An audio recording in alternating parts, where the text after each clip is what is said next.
அனைவருக்கும் வணக்கம். இன்று நாம் பார்க்க போகும் ஆசனம் புஜங்காசனம். புஜங்காசனம் என்றால் பாம்பின் நிலை, அதாவது பாம்பு படம் எடுக்கும் ஒரு நிலைதான் புஜங்காசனம். இந்த புஜங்காசனத்தை நாம் தினசரி செய்து வந்தோமேயானால் கைகள் பலமடையும், மார்பு பகுதி நன்கு விரிவடையும், சுவாச சம்பந்தமான நோய்களை குணப்படுத்தும். மேலும் இந்த ஆசனத்தை நாம் தினசரி செய்து வந்தோமேயானால் இடுப்பு வலி குணமடையும்.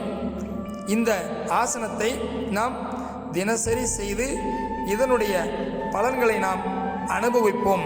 இப்பொழுது இந்த ஆசனத்தை நாம் எப்படி செய்ய வேண்டும் என்பதை இப்பொழுது பார்ப்போம். மெதுவாக நாம் இந்த ஆசனத்தை தொடங்க வேண்டும். முதலில் குப்புறப்படுத்த நிலைக்கு வர வேண்டும். ஒரு கைகள் அதற்கு மேல் இன்னொரு கைகளை வைத்து நெத்தியை கைகள் மேல் வைத்து கொள்ள வேண்டும். பிறகு மெதுவாக 2 கைகளை நெஞ்சுக்கு பக்கவாட்டில் ஊன்றிய நிலையில் 2 கால்களை சேர்த்தவாறு முடிந்தவரை கைகள் 2ஐயும் ஊன்றி பின்புறமாக எவ்வளவு முடியுமோ அவ்வளவு நாம் வளைய வேண்டும்.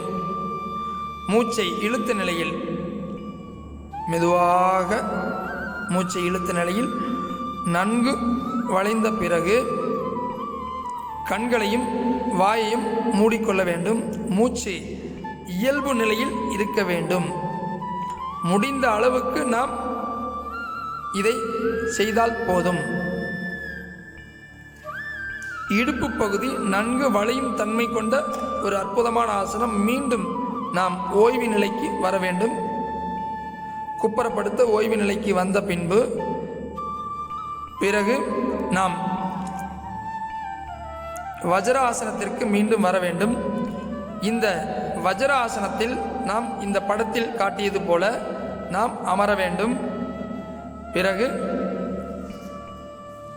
இந்த ஆசனத்தினுடைய பலன்களை நாம் தினசரி செய்து வந்தோமேயானால் நல்ல பலன்களை நாம் உணர முடியும்.